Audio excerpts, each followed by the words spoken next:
Hola, hola a todos, ¿cómo están? Espero que se encuentren muy bien. Vamos a continuar con nuestro mini curso de fisiopatología para la correcta validación en el laboratorio y hoy nos convoca a hablar y a charlar un poquitito de la bioquímica ginecológica y obstétrica, que van a ver que a medida de que pase la presentación es más que nada es obstétrica antes que ginecológica. ¿Por qué esto? Porque la mujer embarazada, nosotros desde el laboratorio podemos de verdad aportar muchísimos datos para hacer diferentes tipos de diagnóstico, como puede ser los estados hipertensivos del embarazo, preeclampsia, eclampsia, que es los que vamos a profundizar. Contribuimos, si se quiere, en el diagnóstico del embarazo ectópico y el aborto, que lo vamos a profundizar, lo vamos a entender, y vamos a hablar un poquitito también de las proteínas o de las hormonas que se dosifican para hacer lo que es el screening combinado del primer trimestre y así ayudar a detectar cromosomopatías. Y por último, vamos a terminar hablando un poquitito de todos los analitos que se terminan, se miden en lo que son los diferentes trimestres. Así que comentado todo esto, esta va a ser nuestra hoja de ruta. Vamos a arrancar con lo que es la diabetes gestacional, que en la clase anterior habíamos dicho que en la diabetes mellitus habíamos conversado de la fisiopatología y demás, y habíamos conversado de que la diabetes gestacional la íbamos a ver en este módulo, así que es la primera que vamos a ver. Vamos a comprender qué es lo que hay detrás del ectópico, de lo que es el aborto, de la enfermedad trofoblástica gestacional, los estados hipertensivos, como les comentaba, el screening combinado y cómo contribuimos a lo que es el control del embarazo. Comentado todo esto, vamos a empezar a definir qué es lo que es la diabetes gestacional. Y la diabetes gestacional es cualquier grado de intolerancia a la glucosa que se instala o se reconoce en el embarazo. Lógicamente que partimos de una mujer sana que no tiene diagnóstico de diabetes mellitus, sino que esa hiperglicemia se detecta en lo que es el embarazo y esas cifras de hiperglicemia a mí superan cierto umbral donde cumple ciertos requisitos para decir que esta paciente tiene una diabetes gestacional. El embarazo, esto también es algo interesante, el embarazo ya de por sí es un estado diabetogénico porque se ponen en marcha un montón de mecanismos de manera fisiológica para generar una resistencia a la insulina. Nosotros cuando conversamos la clase anterior de la diabetes mellitus y demás, ¿se acuerdan que estaba el adipocito obeso, ¿no? Que generaba un montón de factores proinflamatorios y demás que generaban una resistencia a la insulina. Acá la resistencia a la insulina es realizada por el cuerpo de la mujer de manera fisiológica para que de alguna manera la glicemia no sea consumida por las células de la madre, sino para que de última el feto lo pueda optimizar y obtener energía a través de la molécula de glucosa. Para eso la madre no tiene que metabolizar la glucosa, para eso es que fisiológicamente hay un aumento de la resistencia a la insulina. ¿Qué es lo que pasa? Cuando uno divide el embarazo en dos mitades, la primera mitad muy fuertemente están los estrógenos como hormona anabólica, y esto es bastante importante porque los estrógenos de alguna manera hacen que esta primera mitad sea de guardar reservas, para que en una segunda mitad de alguna manera esas reservas pueda la madre usarlas, porque en la segunda mitad es donde se da la resistencia a la insulina.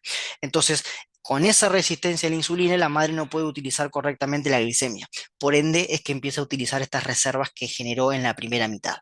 Cosas importantes que me gustaría destacar. En la segunda mitad del embarazo, porque está la placenta, empieza una hormona a sintetizarse, que es el lactógeno placentario, que tiene como fuerte objetivo un efecto sobre la resistencia a la insulina en la madre. Es decir, toda la insulina que la madre tiene no puede ser utilizada de manera correcta. Por ende, el páncreas hace un esfuerzo para que de alguna manera la glicemia, la hiperglicemia que tiene la madre en sangre, pueda esa molécula de glucosa introducirse dentro de las células. Pero genera una hiperinsulinemia fisiológica porque hay una resistencia a la insulina fisiológica dada por el lactógeno placentario para garantizar que la glucosa llegue al feto. En esta segunda mitad decimos que todas estas hormonas son, antes que anabólicas, son más que nada catabólicas. Acá lo que yo les traigo es una gráfica de cómo aumentan estas hormonas en función de los 3 trimestres del embarazo. Ustedes ven que en la segunda mitad, más o menos por acá, en el segundo trimestre, comienzan a elevarse el lactógeno placentario, prolactina, cortisol, y todas estas hormonas que ustedes ven acá aumentan la resistencia a la insulina, donde yo tengo más chance de encontrar hiperglicemia en la madre y hacer diagnóstico de diabetes gestacional. Es por eso, y no es casualidad, que lo que es la PTOG se realiza entre la semana 26 y 32 para de alguna manera poder pesquisar cómo está el metabolismo de los hidratos de carbono, porque se sabe y se conoce esto que les acabo de comentar. No por esto no, o sea, se deja de pesquisar la diabetes gestacional, sino todo lo contrario. Se dosifica la glicemia en el primer trimestre, se dosifica la glicemia en el tercer trimestre para valorar cómo está el metabolismo de los hidratos de carbono y eventualmente, si yo no puedo hacer diagnóstico de diabetes gestacional en el segundo trimestre, igualmente lo puedo hacer en el tercer trimestre o en el primer trimestre. Todos estos controles de paraclínica por los trimestres los vamos a ver al final, pero me parecía interesante ya ir tirando títulos donde un analito que se dosifica siempre en los 3 trimestres es la glicemia. La glicemia en ayunas propiamente dicha en el primer trimestre y en el tercer trimestre, y la glicemia en ayunas junto con lo que es la PTOG en el segundo trimestre, por todo esto que les acabo de comentar. Dicho todo esto, es interesante saber por qué el cuerpo genera esta resistencia a la insulina. Y es más o menos lo que hemos estado hablando. La resistencia a la insulina, de la insulina en la madre, lo que garantiza es que llegue más glucosa al feto. ¿Qué es lo que pasa? Dijimos, la madre, cuando es sana, no tiene diabetes mellitus previa, en esa mamá sana hay una resistencia a la insulina y el páncreas, como sigue detectando hiperglicemia, hace un esfuerzo, secreta más insulina para lograr la euglicemia. Esto es lo que teóricamente tendría que pasar en un embarazo normal. ¿Qué es lo que sucede? Cuando yo tengo diabetes gestacional, la cantidad de insulina que secreta el páncreas de más no puede contrarrestar a lo que es la resistencia inducida por el propio embarazo. Y cuando esto sucede es que se desarrolla la diabetes mellitus, gestacional, ¿no? Es por eso que tenemos estos controles más específicamente en lo que es el segundo trimestre, donde acá tenemos los valores, ¿no? De lo que es la glicemia en ayuna, lo que es la primera hora, la segunda hora, después de la carga de glucosa, y acá los diferentes diagnósticos que podemos hacer. Tranqui, que esta cuadrícula la vamos a ver en la próxima diapo con un caso para poder entenderlo mejor y ver cuándo hacemos diagnóstico, por ejemplo, de diabetes gestacional o cuándo hacemos diagnóstico de diabetes mellitus en el embarazo, ¿tá? Que son dos cosas muy distintas.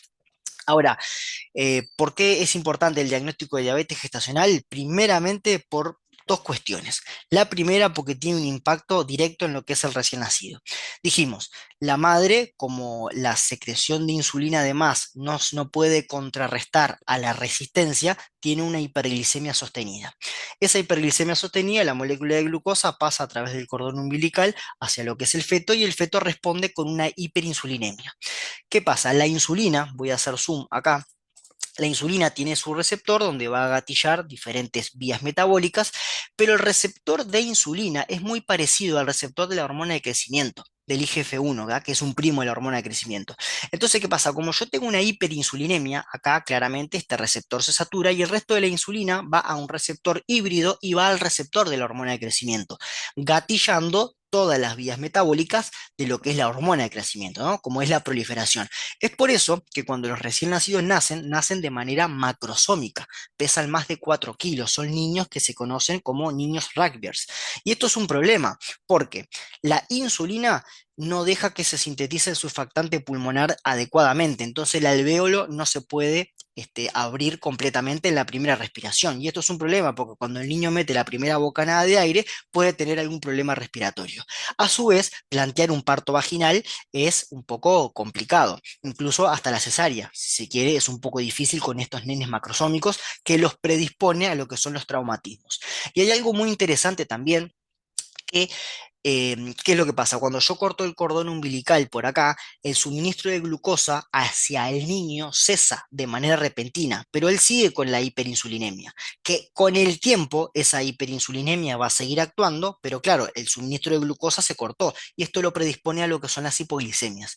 Es por eso que en los niños en las primeras horas hay que estar monitorizándolos de cerca porque no sabe si el niño está durmiendo de manera normal o es un síntoma de lo que es la hipoglicemia. A su vez, ustedes recordarán que cuando vimos enfermedades cardiovasculares había una cardiopatía dilatada que me la daba la diabetes mellitus, ¿tá?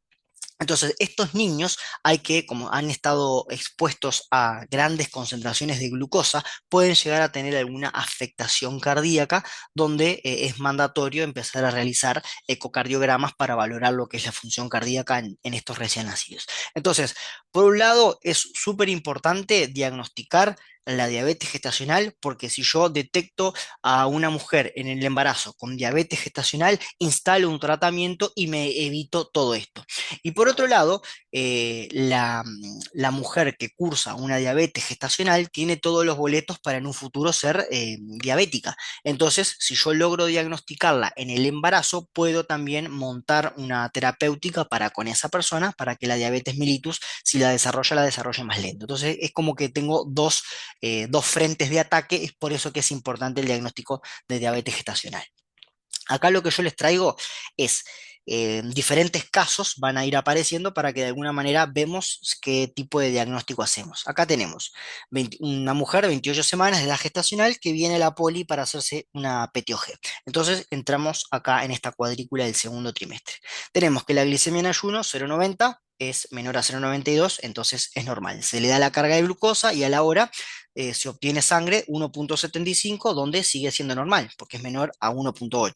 Y lo que es la segunda extracción post carga a las 2 horas, tenemos un valor de 1,6, donde claramente supera lo que es el 1,53. Hacemos diagnóstico en esta paciente de diabetes gestacional, porque tiene una PTOG a las 2 horas mayor a lo que se espera.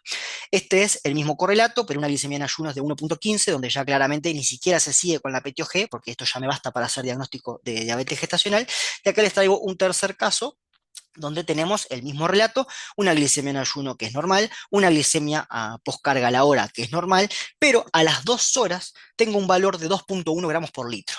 Y claro, 2,1 supera a 1,53. Claramente puedo hacer diagnóstico de diabetes gestacional, pero para yo poder hacer diagnóstico de diabetes mellitus común en adulto no embarazado, se hace con una PTOG poscarga 2 horas cuando es mayor a 2. Y acá tengo 2,1. Entonces, en este caso, en vez de hacer diagnóstico de diabetes gestacional, hago diagnóstico de diabetes mellitus. ¿Tá? Es una diabetes que probablemente la mujer ya fuera diabética, que pasó por los controles porque, bueno, quizás se estuvo cuidando, etcétera, etcétera, no se pudo pesquisar antes y hago diagnóstico de diabetes mellitus en el embarazo. No hago diagnóstico de diabetes gestacional porque los valores obtenidos me dan a mí para hacer diagnóstico de diabetes mellitus específicamente. Estos valores que ustedes ven acá lo pueden ir a corroborar, ver, tratar de entender de vuelta en la clase de bioquímica teórico de lo que es el metabolismo de los hidratos de carbono. ¿Tá? Bien, dicho esto, me quedé pensando que acá es gramos por litro, ¿tá? Acá es gramos por litro y acá es gramos por litro también, ¿tá? Todo lo que dice gramos decilitro es gramos por litro, le digo porque las unidades para que no se nos confundan. ¿Qué es lo que pasa? Acá la PTOG nosotros siempre la vamos a ver solicitada en la gran mayoría de las veces en lo que es el segundo trimestre. ¿Por qué? Porque sabemos todas las hormonas que entran en juego que estuvimos estudiando. Ahora, el Ministerio de Salud Pública acá en el 2024 hace, o sea, siempre actualiza ciertas guías, ciertas recomendaciones y sugiere realizar la PTOG en el primer trimestre cuando la paciente tiene ciertas características. ¿Por qué les comento esto? Porque muchas veces quizás están validando una PTOG en el primer trimestre y no entendemos por qué. Y existe la posibilidad de hacer una PTOG en el primer trimestre cuando el médico ginecólogo considera necesario cuando la mujer tiene sobrepeso o es obesa, porque ustedes se acuerdan que el adiposito obeso me gatillaba la resistencia a la insulina, cuando ya tuvo diabetes gestacional previa, entonces no voy a esperar el segundo trimestre, lo hago en el primero, antecedente de hijo macrosómico por todo lo que gatilla el receptor de la hormona de crecimiento, entonces no espero el segundo trimestre, lo hago en el primero, familiar de primer grado con diabetes, si el paciente tiene síndrome metabólico o síndrome ovario poliquístico, esto también lo habíamos conversado como que gatilla la resistencia a la insulina y me puede dar diabetes, por eso la PTOG se adelanta, y o por ejemplo cuando tenemos glicemia en ayunas alteradas o cuando tenemos una glicosilada mayor a 5,7. Estos son títulos para que ustedes entiendan hoy o mañana si están validando alguna PTOG en el primer trimestre, es porque seguramente el paciente cumpla con algunas de estas características. Finalizado diabetes gestacional, entendido diabetes gestacional, vamos a comenzar a hablar un poquitito de embarazo ectópico y cómo nosotros en el laboratorio podemos contribuir con el diagnóstico de embarazo ectópico.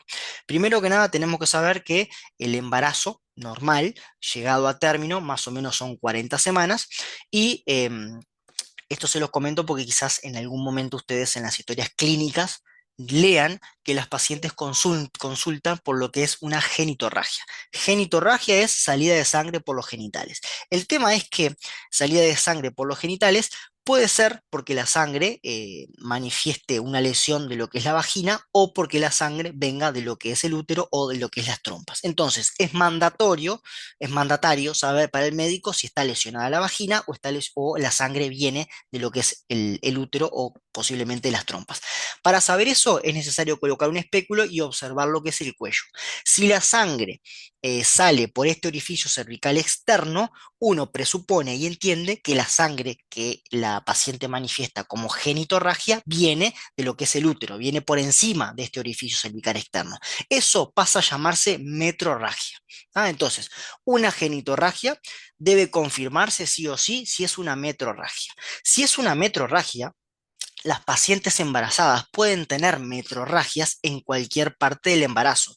Y es importante en qué semana estamos porque es la enfermedad, son las enfermedades o patologías que nosotros podemos presuponer que está sucediendo. Si tenemos una paciente que tiene 35 semanas de embarazo y viene y consulta por una genitorragia que se confirma que es una metrorragia, las enfermedades que se plantean son estas y se actúa dependiendo si es una u otra.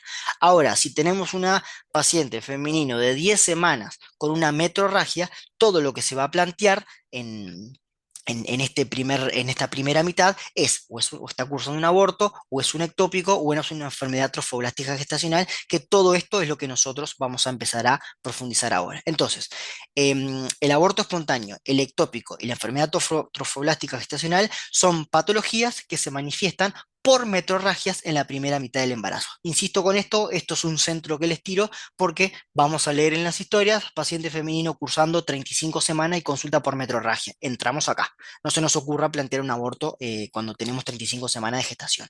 Ahora, en otro lado, pueden leer paciente femenino que cursa 10 semanas de embarazo, consulta por metrorragia, claramente se va a buscar alguna de estas tres enfermedades. Comentado esto, vamos a hacer zoom en lo que es embarazo ectópico para poder desarrollarlo y ver cómo nosotros en el laboratorio contribuimos al diagnóstico de esta enfermedad. Como siempre, vamos a tener que definir qué es el embarazo ectópico y es la implantación del óvulo que está fuera de la cavidad endometrial, es decir, no está implantado como corresponde en esta zona del útero, sino que ¿dónde es que está? En el 98% de las veces en lo que es la trompa de falopio. Dentro de la trompa de falopio hay como lugares que tiene aún más prevalencia. Por ejemplo, la ampolla. El 80% de las veces que tenemos un ectópico está implantado en lo que es la ampolla, el 12% está en el puente o en el istmo y el 8% está en el infundíbulo. Y acá se empieza a completar la historia clínica por la cual ustedes van a empezar a leer. Entonces, ¿qué va a pasar? Es una paciente femenina que quizás de la anamnesis surge que hace 5 semanas fue la fecha de última menstruación, es decir, tenemos una semana de retraso porque imaginemos que es una paciente regular, va a consultar porque tiene un dolor en lo que es la fosa ilíaca derecha o fosa ilíaca izquierda, y esto tiene sentido porque este óvulo fertilizado, si bien se implanta no de la mejor manera, empieza a crecer, esto se empieza a distender y genera dolor. Esto se empieza a estirar, se empieza a romper y claro, empieza de alguna manera a salir sangre hacia lo que es el útero, que es lo que la paciente consulta como genitorragia, que después confirmamos que es una metrorragia. Entonces, todo esto es lo que nosotros vamos a tener en una historia clínica. ¿Tá? Tenemos el dolor, la metorragia y una fecha de última menstruación hace 5 semanas. Acá lo que es mandatorio hacer es una imagenología por una ecografía transvaginal, pero bueno, la imagenología al laboratorio como que son dos paraclínicas distintas, vamos a entrar en lo que nos compete a nosotros. ¿Tá? Pero tenemos un pilar clínico que es presuntivo, que yo lo debo confirmar, que lo voy a confirmar con lo que es una beta-HCG. Vamos a hacer una beta-HCG que es bueno, acá dice cualitativa, chicos, cualitativa, acá dice cualitativa, que va a ser positiva. ¿Tá? Y acá es como que de alguna manera ya hacemos este diagnóstico de que al menos la mujer está embarazada. Con la imagenología y con la clínica, de alguna manera la imagenología lo va a confirmar, la ecografía transvaginal lo va a confirmar, y con todo ese combo se hace diagnóstico de embarazo ectópico. Ahora, ¿qué sucede? Una vez yo tengo el resultado de lo que es la beta-HCG cualitativa positiva, puede ser que nos manden la cuantitativa, es decir, ver qué cantidad de beta-HCG cuantitativa tiene la paciente. Y esto es bastante importante porque la beta-HCG cuantitativa tiene una cinética muy particular que se sabe que aproximadamente se duplica cada 48 horas. Entonces, en estos casos, donde muchas veces quizás no queda muy claro si es un ectópico o no, pueden mandar al laboratorio seriadamente cada 48 o 72 horas una beta-HCG porque esta cinética no la va a cumplir y ahora esta cinética nosotros la vamos a estudiar. Insisto, con esta historia clínica, con solamente la beta-HCG cualitativa y una ecografía transvaginal, se hace el diagnóstico de embarazo ectópico. Pero nada, estamos en el laboratorio, hay que profundizar estos temas y vamos a abordar lo que es la beta-HCG cuantitativa, que insisto, tiene esta cinética que ahora vamos a empezar a conversar, porque esta cinética se da si todo está bien. En este caso, no todo está bien, por ende, esta cinética no va a ser como está escrita acá, pero tranquilos que lo vamos a analizar. ¿Cuáles son las causas de un embarazo ectópico? Son varias. Acá les dejo cinco. La enfermedad inflamatoria pélvica, ¿tá? Es una ITS donde el gonococo y la clamidia de alguna manera son patógenos que dañan todo lo que tiene que ver con el epitelio de la trompa y de alguna manera no se puede transportar de manera adecuada ese óvulo fertilizado, entonces queda implantado ahí. Ustedes vean que tener una enfermedad inflamatoria pélvica aumenta el riesgo de 2 a 4 veces. El tabaquismo lo mismo, el DIU lo mismo, las cirugías tubáricas, si en algún momento conocen a alguien que tuvo alguna cirugía de trompa, hay cicatrices que quedan ahí, que de alguna manera ofician como sustrato para una posible implantación errónea en esa zona, por eso también es causa de ectópico, y la fertilización in vitro también es una causa conocida para lo que es el embarazo ectópico. Acá les dejo algunas, las principales, diría yo, que bueno, que pueden explicar por qué justamente ese óvulo fertilizado se implantó donde se implantó y no en la cavidad endometrial donde tendría que haberse implantado.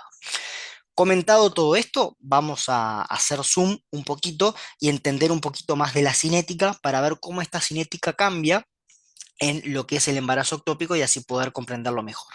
Acá lo que yo les traigo es una gráfica ya conocida por ustedes, no tengo duda de ello, donde vemos la concentración de HCG en sangre con lo que son las semanas de gestación. Y acá hay algo muy curioso, porque imaginemos que acá tenemos la menstruación de una persona, de una mujer, al día cero, y claramente a las 4 semanas, que vendría a ser el mes, se esperaría lo que es la siguiente menstruación. Acá en el medio, claramente pasan cosas donde se llega a confeccionar el embarazo y ustedes ven que antes, o sea, la mujer claramente no sabe que está embarazada, espera la menstruación, claramente no le llega y se empieza a preocupar, pero claro, ustedes ven que la concentración de beta-HCG ya de verdad que es bastante importante. Y esto se los traigo a modo de dato porque, ¿no? Primero para que veamos la velocidad de duplicación de la beta-HCG cuando se da el embarazo de manera correcta, cuando se implanta en el útero. Ustedes vean que a la semana 8, o sea, 4 semanas después de que le falte la menstruación, ya tenemos el pico máximo que es más o menos alrededor de las 100.000 unidades internacionales. Esto de alguna manera es utilizado por los diferentes médicos para valorar cuál es el valor que tengo ahora, cuál es el valor que tengo a las 72 horas y claramente ustedes ven que esta pendiente es bastante empinada. Ahora, Cuando de alguna manera uno hace zoom en esta zona y esta pendiente, en vez de verla en semanas, la comienza a ver en días, tenemos lo siguiente. Tenemos que, esto es exactamente lo mismo que esto, pero ustedes ven que está como más alargado, por decirlo de alguna manera. ¿Qué es lo que sucede? La mujer espera su menstruación aquí. Claramente, de acá para acá se dio la ovulación, pasaron cosas y la mujer está embarazada. Cuando la mujer de alguna manera detecta que la menstruación tiene que llegar y no llega, comienza a ponerse nerviosa y de alguna manera empieza a hacer los diferentes test. Y acá hay algo interesante que me gustaría compartir con ustedes, que los test que nosotros utilizamos, ya sea en sangre o en orina, tienen una sensibilidad de 20 miliunidades internacionales por mililitro, que es lo mismo decir 20 unidades internacionales por litro. Es decir, detectan una cantidad aproximada más o menos en esta zona. Y la mujer está acá, esperando su menstruación.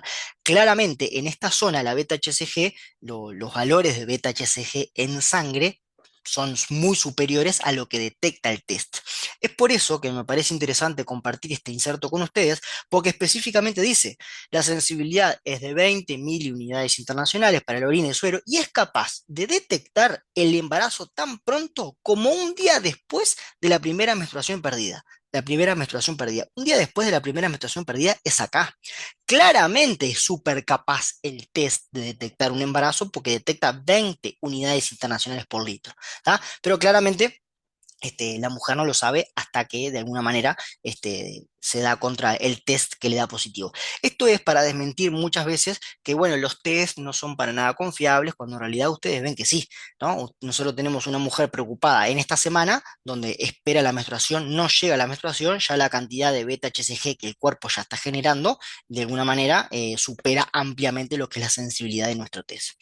¿Qué pasa? A medida que van pasando las semanas, el test tiene esta sensibilidad más o menos por acá. Dijimos 20, anda por acá. La menstruación la mujer la espera por acá. Y hay algo muy interesante, que en la quinta semana, más o menos día 35, 38, se empieza a formar lo que es el saco gestacional. ¿Tá? El saco gestacional donde de alguna manera se va a dar el resto del embarazo. Este saco gestacional se ve en el útero por una ecografía transvaginal y esto más o menos aparece el saco gestacional visible, aparece cuando la beta-HCG más o menos es de 1500. ¿Qué es lo que sucede? Esto que ustedes ven acá es la cinética normal. Voy a hacer un raye acá. Cuando tenemos un ectópico, esto lo que puede pasar es esto. ¿Tá? Tenemos un aumento que no es el doble o tenemos una especie de meseta. ¿Tá? Esto es una especie de meseta que va aumentando progresivamente, pero claramente no es este aumento que nosotros esperamos.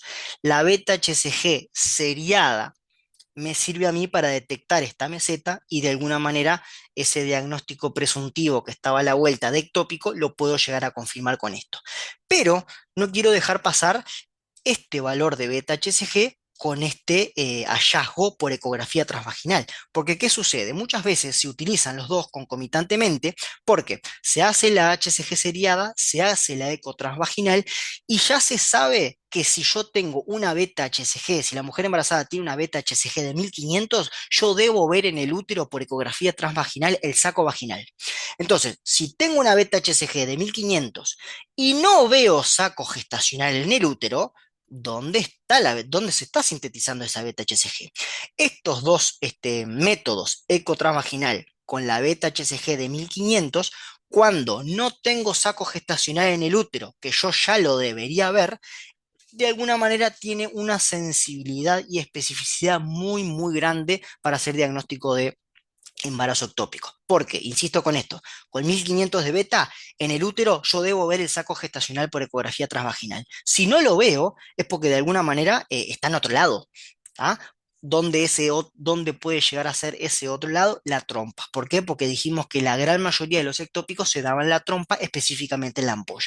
Entonces, esto es lo que, si bien nosotros contribuimos con la HCG, me parecía interesante mostrarles esta correlación que se hace con la ecografía transvaginal, sacando y teniendo esta conclusión.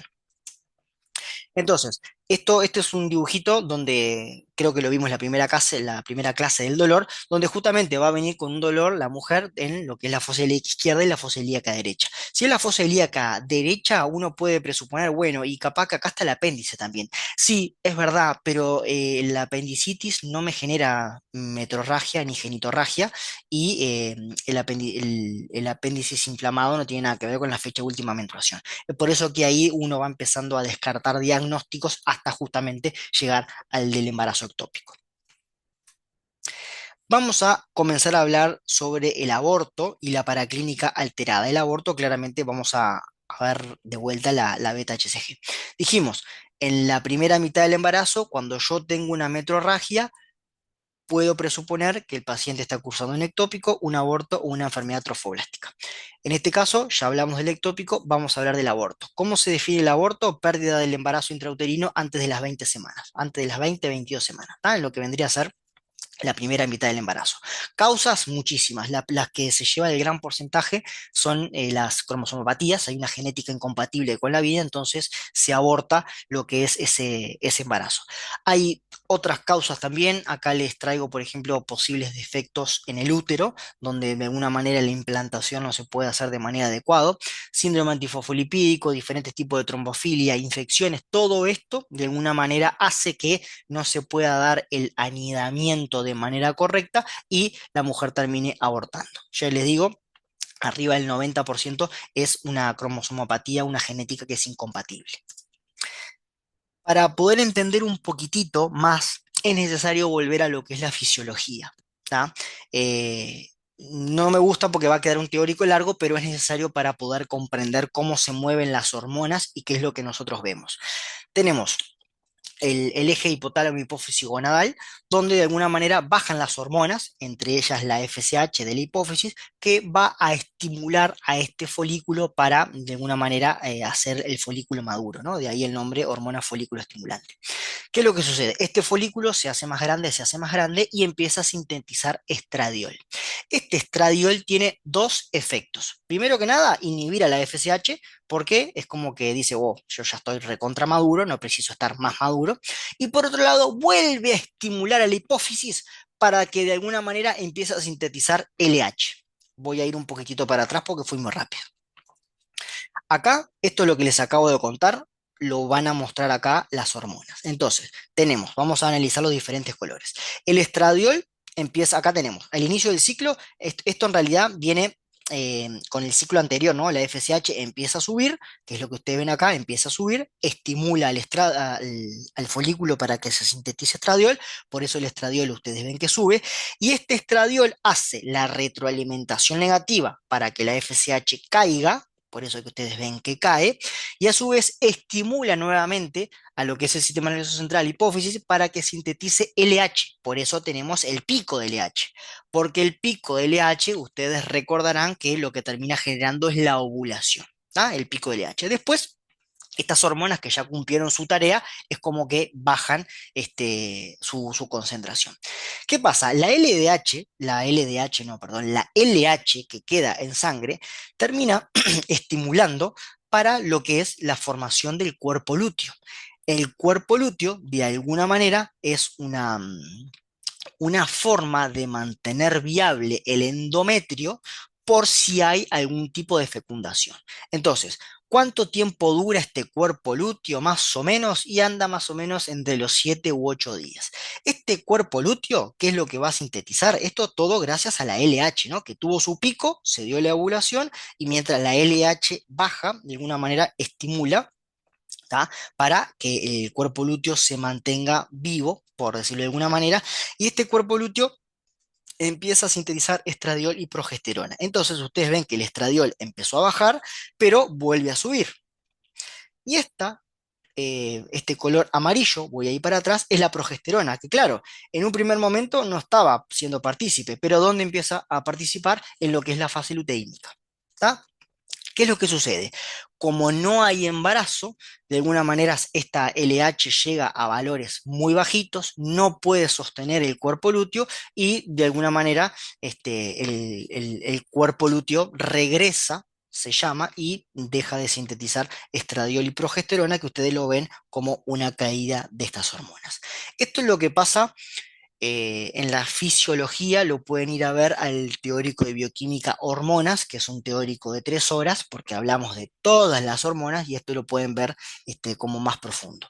Entonces, si hacemos una ensuma, la progesterona, esta progesterona que ustedes ven acá por el cuerpo lúteo, más o menos dura 8 días, porque el objetivo de la progesterona es mantener el endometrio como un terreno que sea, em, que pueda ser anidado por lo que es el óvulo fertilizado.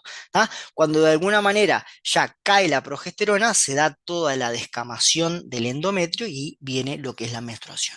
Esto, si lo quisiéramos ver en un dibujito, tenemos todo lo que es el ciclo.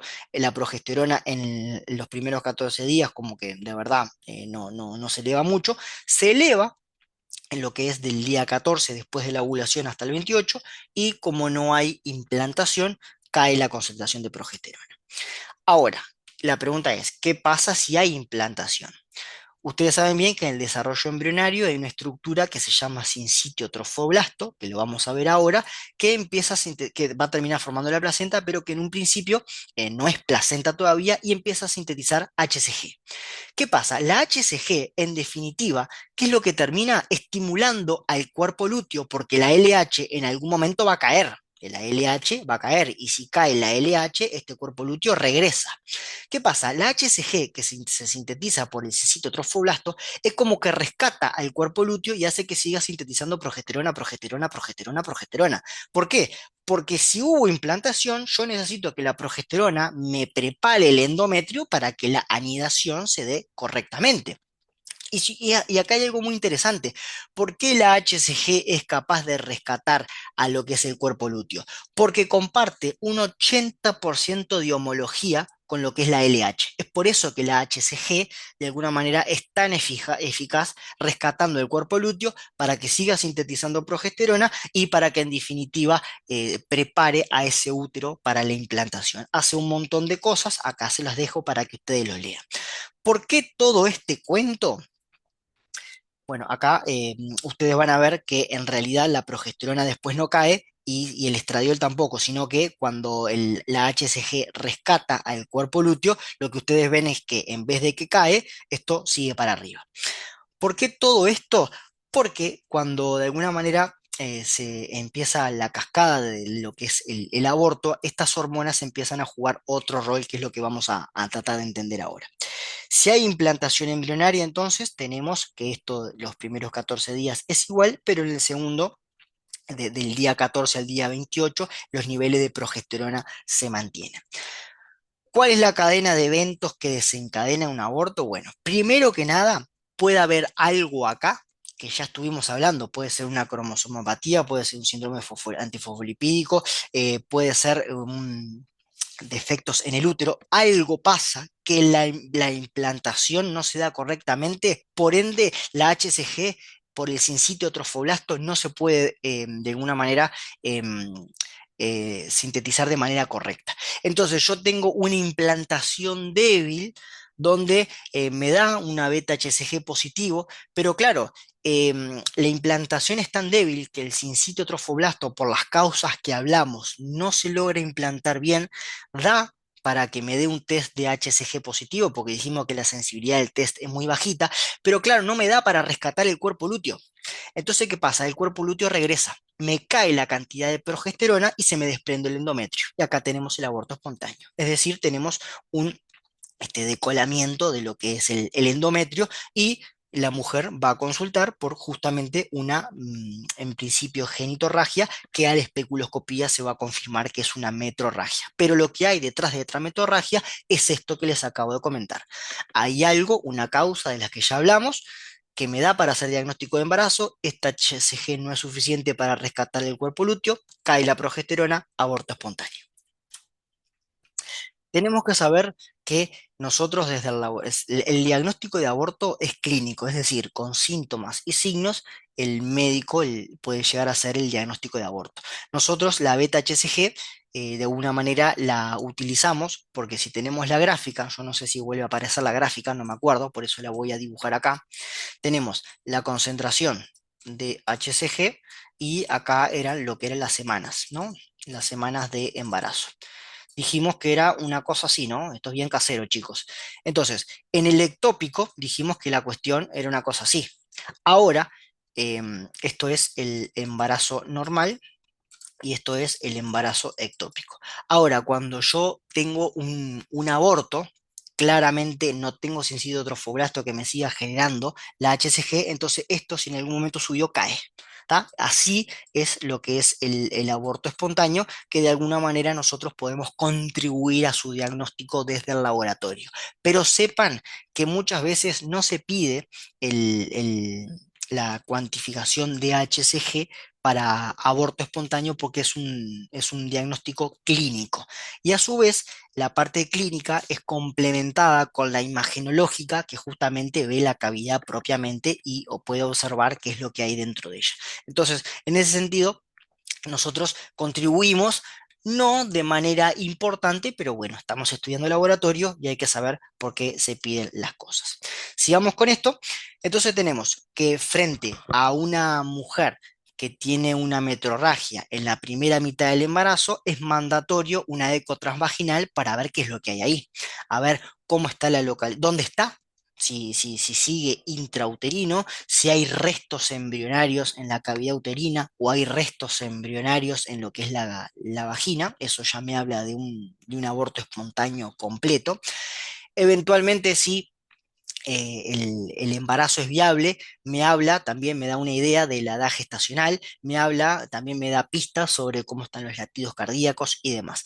Entonces, se hace la eco, el diagnóstico dijimos que es clínico, se hace la eco transvaginal para valorar esto. Si queda duda, se puede pedir una beta quanti, que ya dijimos que va a caer, pero frente a una eco transvaginal que muestra que el embarazo aún es viable y una beta HCG cuantitativa en ascenso, uno puede hacer diagnóstico de que esto no fue un aborto, sino que fue una amenaza de aborto.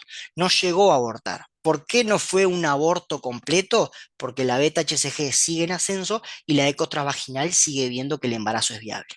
Ahora, lo que puede pasar es que frente a un diagnóstico dudoso, la eco transvaginal evidencie que no hay móvil fetal, o sea que ya el embarazo de verdad no es viable, no se logra ver ningún tipo de implantación, y a nivel de laboratorio vamos a ver la beta HCG cuantitativa en forma de descenso. Acá hacemos diagnóstico de aborto incompleto, cuando quizás puedan quedar restos cavitarios, en restos intracavitarios en lo que es el útero o lo que es la vagina, o que esto es muy importante tenerlo en cuenta, ¿no? Porque todo eso, por supuesto, se puede infectar y la mujer puede entrar en lo que es una sepsis, que ya hablamos del diagnóstico de sepsis y demás, todo por esa gran infección, o puede ser un aborto completo cuando de verdad ya la eco transvaginal no ve nada en útero, no ve nada en cavidad vaginal y todo lo que tenía que ver con la fecundación y ese feto se perdió completamente. Entonces, tenemos varios diagnósticos, nosotros contribuimos con nuestra partecita haciendo, ayudando a lo que es la amenaza de aborto, ayudando a lo que es el diagnóstico de aborto incompleto o lo que es el aborto completo. Insisto, la imagenología acá es como que está varios escalones por encima nuestro porque justamente la imagen es oro, se puede ver, se puede medir y se puede valorar viabilidad.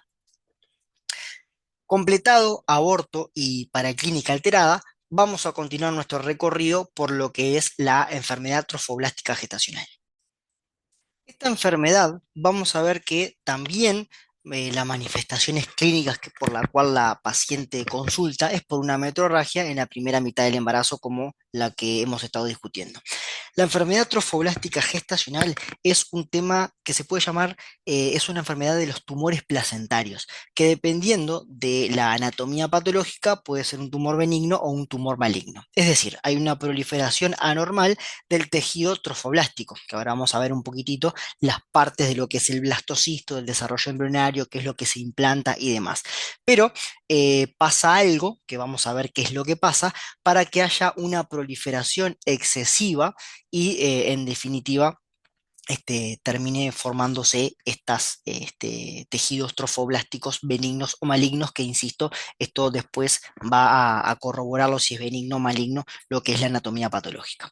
Acá lo que les traigo es la fase del desarrollo embrionario. Esta es una foto donde ustedes ven las diferentes divisiones celulares. Acá en realidad es una técnica de fertilización in vitro, pero bueno, no importa, lo que yo les quiero mostrar es la fase del desarrollo embrionario y llegamos a un punto donde llegamos a la fase de lo que es el blastocisto.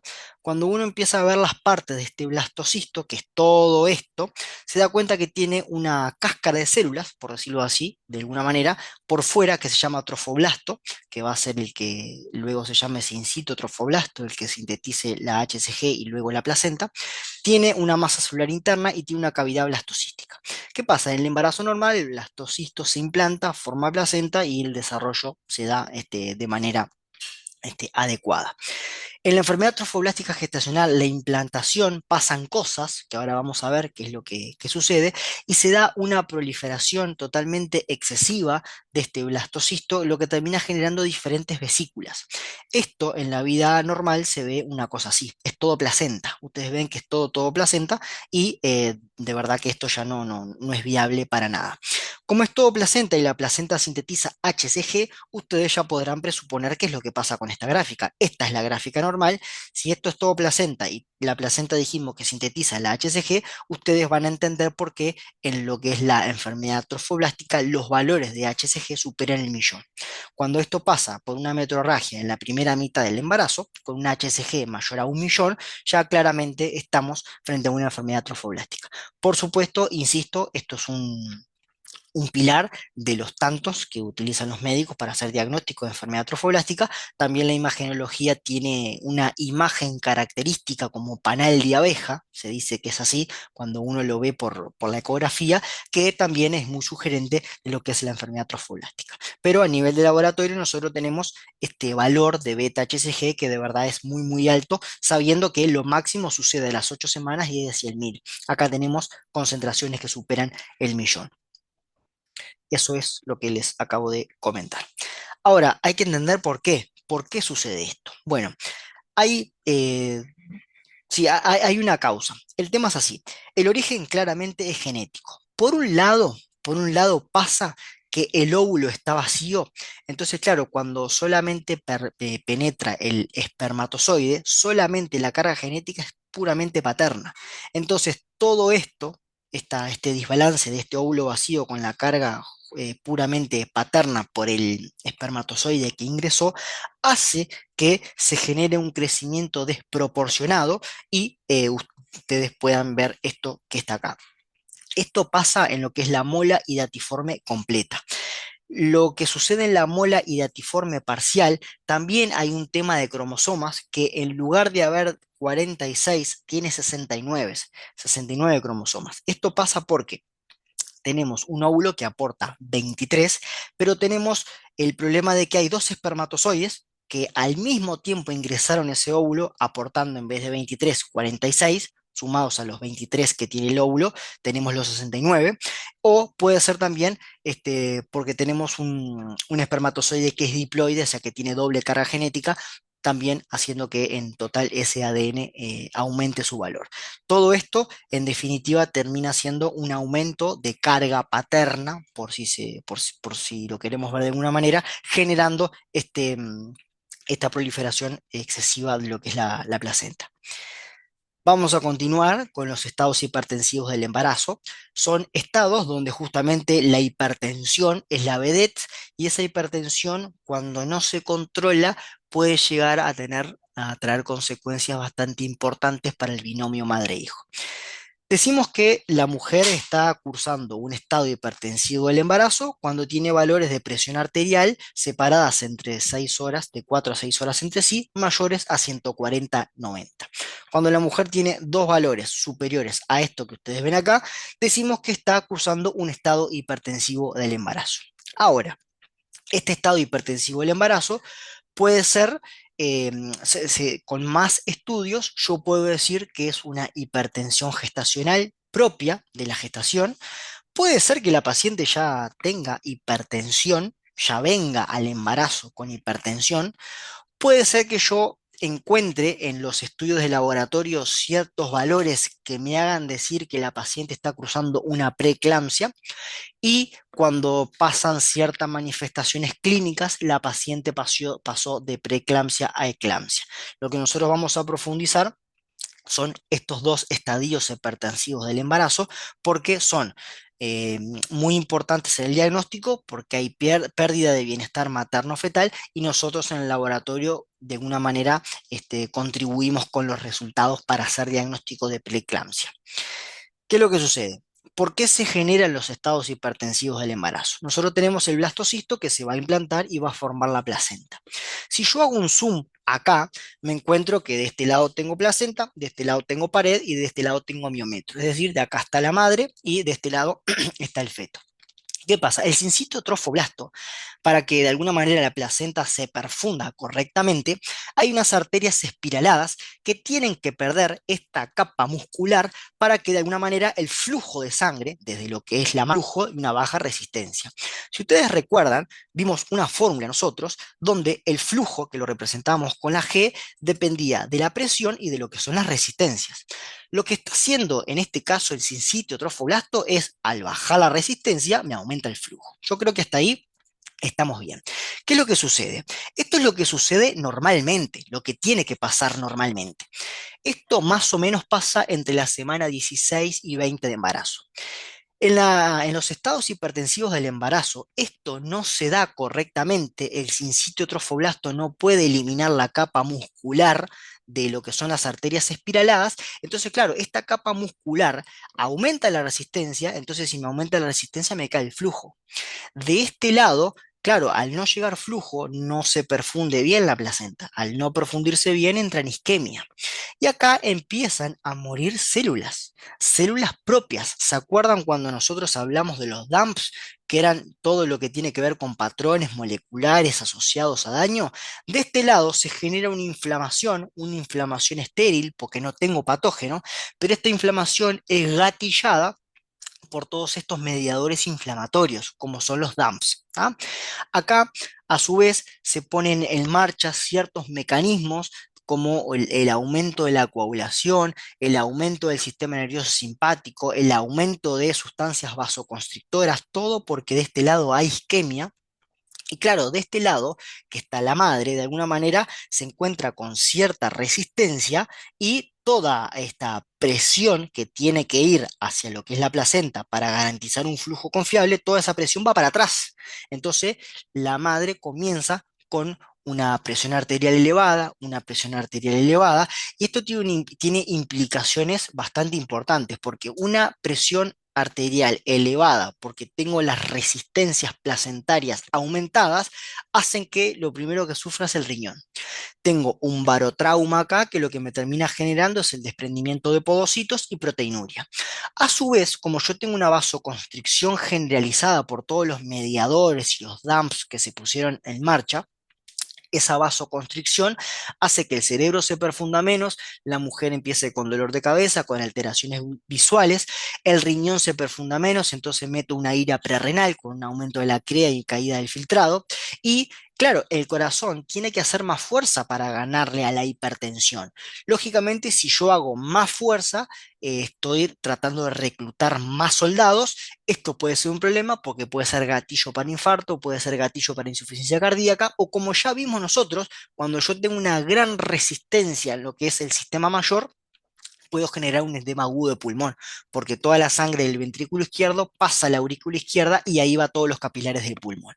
A su vez, como tengo menos perfusión por esta vasoconstricción generalizada que hay, por todos los mediadores que se están poniendo en marcha, como tengo menos perfusión en el riñón, me pasa lo mismo en el hígado. Entonces tengo un aumento de las transaminasas y puedo llegar a tener, pueden leer que en las historias la paciente refiere como un disconfort en lo que es el hipocondrio derecho. Entonces, frente a todo esto, Ah, y no me quiero olvidar, también hay un consumo importante de plaquetas porque se da lo que es la cascada de la coagulación. Todo, voy a ir para atrás, todo porque justamente no pude de alguna manera eliminar la capa muscular de las arterias espiraladas. Genera isquemia y toda la isquemia, todos los patrones inflamatorios, los DAMPs, todas las interleuquinas, todo lo que ya aprendimos, la cascada de la coagulación se empieza a dar y de alguna manera tiene un impacto directo en todos los órganos. Entonces, ¿cómo se hace el diagnóstico de preeclampsia? Se hace primero que nada cuando yo tengo una mujer que está con 20 semanas de embarazo, mayor de 20 semanas de embarazo, porque dijimos que la ola trofoblástica para que las arterias espiraladas pierdan su capa muscular más o menos se da en la semana 16. Entonces, cuando yo tengo una mujer que tiene 20 semanas de embarazo, a su vez, tiene dos presiones arteriales mayores a 140/90, yo ya hago diagnóstico de tiene un estado hipertensivo del embarazo. Ahora, cuando yo ya tengo una proteína de 24 horas mayor a 0,3 o tengo en una orina aislada un índice de proteinuria creatininuria mayor a 0,2, estamos en condiciones de decir que la mujer está cursando una preeclampsia leve. ¿Por qué es leve? Porque solamente tenemos un daño, tenemos un órgano dañado por ahora. Claramente no es nada más ni nada menos que el riñón. Acá la ventaja, y aprovecho también para meter un bocado, que esto ya lo vimos en bioquímica teórico, ustedes ven la importancia de tomar una muestra aislada y no esperar 24 horas justamente para la recolección de orina. Yo con una muestra aislada, aplicando el índice proteinuria creatinuria, y si supera este valor en este escenario de hipertensión, ya logro hacer diagnóstico de preeclampsia leve. Por supuesto que esto tiene una conducta terapéutica para poder bajar la hipertensión y de alguna manera no evitar así todo lo que como hablamos anteriormente, ¿no? De la poca perfusión al cerebro, al riñón y al hígado.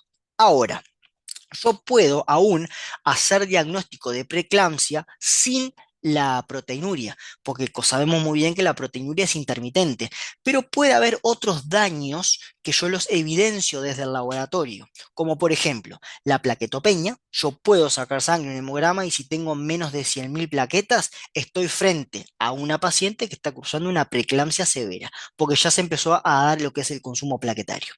Si yo tengo las transaminasas elevadas con un aumento de la LDH, ya puedo presuponer que ese hígado está sufriendo por toda la hipertensión y por toda la vasoconstricción que hay. Preeclampsia severa. A su vez, si yo tengo una CREA que duplica el valor previo o es mayor a 1,1, de alguna manera también puedo presuponer que todo el organismo está en una vasoconstricción y hago diagnóstico de preeclampsia severa. Vieron que puedo hacer diagnóstico de preeclampsia severa sin proteinuria. Eso es lo que quiero que ustedes vean. También hace diagnóstico de preeclampsia severa a partir de una presión arterial mayor a 160. Pero bueno, nosotros en el laboratorio es de la plaquetopenia para lo que es para abajo. Esto es un problema si de alguna manera no se informa de manera rápida.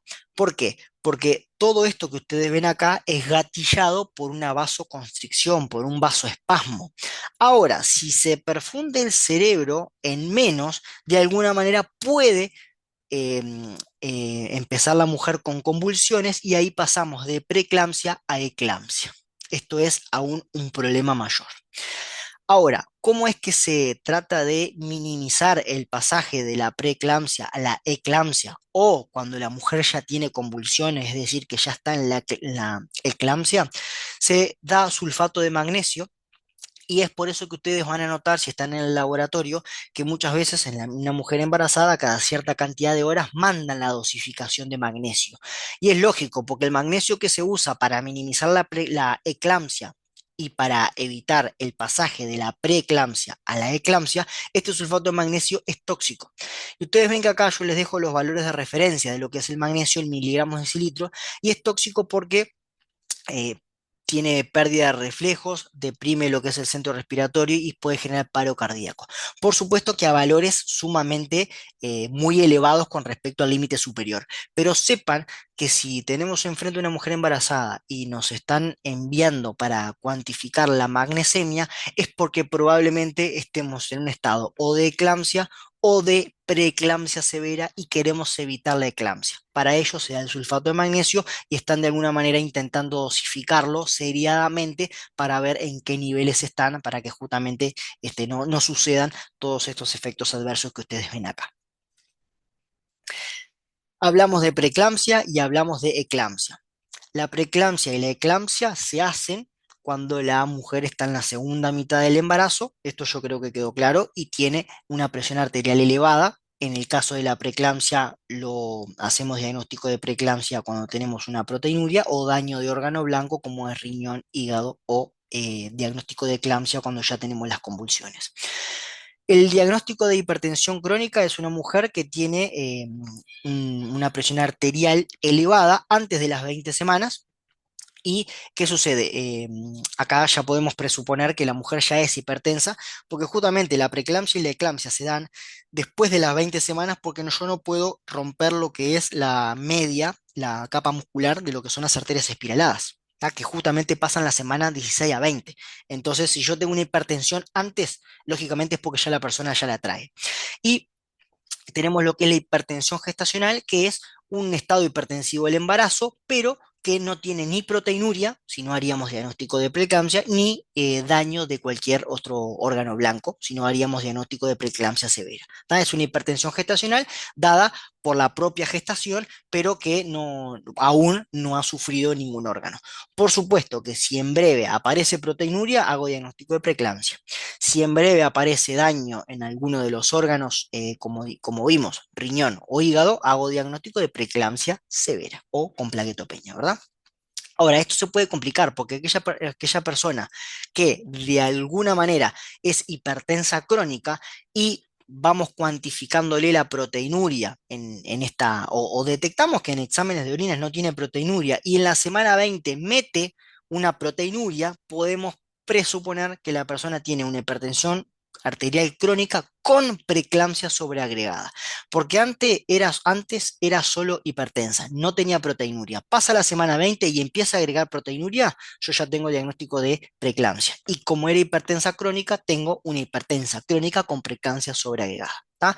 Ven cómo el laboratorio con la proteinuria, con los diferentes parámetros como pueden ser las transaminasas y la creatinina, contribuye al diagnóstico de estos estados hipertensivos del embarazo que de alguna manera tienen un impacto directo en lo que es el binomio madre-hijo.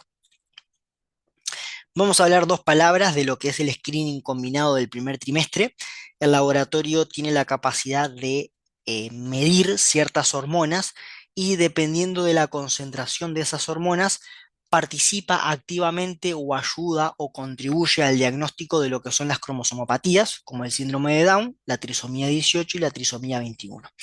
Naturalmente se hace una ecografía, una translucencia nucal, que más o menos está entre lo que es la semana 11 y 14, que de alguna manera esto, cuando le sacamos sangre a la paciente para medir la proteína papa, que significa proteína plasmática asociada al embarazo, y la HCG, ambas contribuyen al crecimiento normal y al desarrollo normal del embarazo. Todo esto es por el tejido placentario. Cuando todo esto está bien, más una translucencia nucal normal, es como que estas cromosomopatías se alejan. Ahora, hay algo muy interesante que uno de alguna manera puede hacer un cálculo de riesgo teniendo en cuenta lo que es la translucencia nucal, la HCG, la proteína papa y lo que es la edad materna. Vieron que de estos cuatro, en dos contribuimos nosotros con los valores. Este cálculo de riesgo, teniendo en cuenta todas estas cuestiones, me dice a mí la probabilidad de que ese feto tenga alguna cromosomopatía.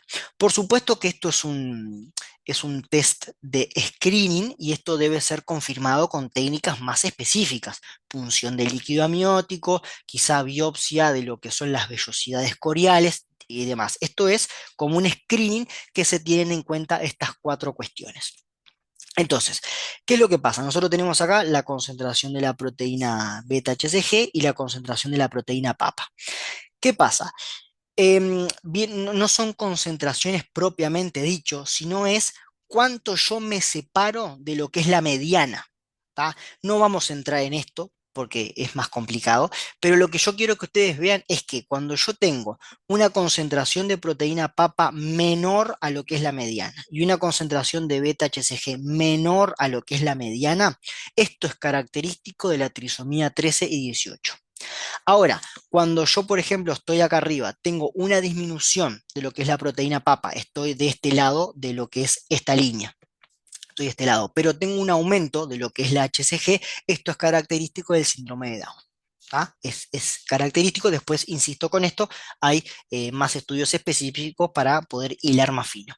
Los fetos que no tienen ningún tipo de cromosomopatías es como que de alguna manera están de este lado de la gráfica con un valor que se asemeja a lo que es la mediana de todos los fetos normales. ¿Ah? Esto de mediana no vamos a entrar en detalle, pero vean que no son concentraciones, sino es cuánto yo me alejo de la mediana de la proteína papa y cuánto yo me alejo de la mediana de lo que es la proteína beta-HCG, de la hormona beta-HCG.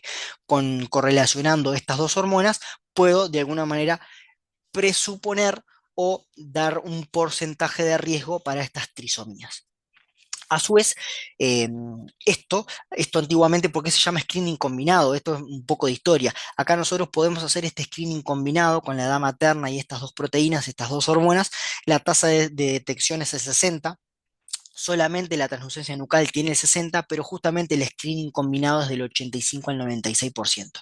Por supuesto, y acá aparece en grande abajo, toda prueba de screening debe confirmarse con un estudio más específico, como les acabo de comentar, que puede ser la punción del líquido amniótico o eventualmente una biopsia de vellosidades coriales o alguna otra técnica de ADN fetal en lo que es la sangre de la mamá para poder de alguna manera hilar más fino y confirmar esto que los test de screening combinados nos dieron.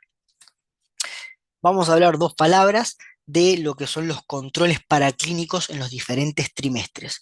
Ustedes ven que vamos a hablar dos palabras porque claramente precisaríamos una clase para cada uno de estos estudios y ya llevamos como 1 hora y media, lógicamente, capaz que menos, pero no vamos a hacer la clase más larga. ¿Qué pasa? En el laboratorio, en los 3 trimestres se va a pedir el hemograma porque yo debo detectar anemia. Eventualmente, sí, en el primer trimestre hay una hemoglobina normal, en el segundo trimestre no se pide, solamente si el previo, o sea, este es menor a 11. Esto es simplemente para detectar anemia y comenzar con lo que es la suplementación de hierro. ¿Tá? Ustedes ven que puede llegar a ser en los 3 trimestres.